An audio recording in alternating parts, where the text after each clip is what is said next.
साईबाबांच्या चरणी आमदार अरुण काका जगताप यांच्या आरोग्यासाठी चादर अर्पण।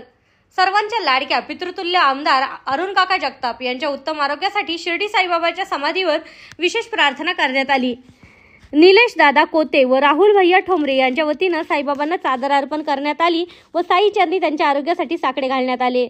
या भाविकतेच्या प्रसंगी दोघांनाही साईबाबांच्या समाधी व मुख्यद्वार पूजन करून आरोग्य संपन्न व दीर्घायुष्यासाठी त्यांनी प्रार्थना केली। भाविक वातावरणात उपस्थितांनी एकत्र येत अनंत कोटी ब्रह्मांड नायक राजाधिराज योगीराज परब्रह्म श्री सच्चिदानंद सद्गुरु साईनाथ महाराज की जय असा जयघोष करत भक्तिभाव व्यक्त केला। साईबाबांच्या कृपेने आमदार अरुण काका जगताप लवकरच पूर्ण बरे होतील आणि जनतेच्या सेवेसाठी पुन्हा समक्ष उभे राहतील व सक्षम होतील असा विश्वास यावेळी व्यक्त करण्यात आला। इंग्लिश बोला फ्लुएंट, कारण सोबत आहे प्रॉमिनंट। उत्कृष्ट इंग्लिश बोलण्यासाठी आजच संपर्क करा 8600000069।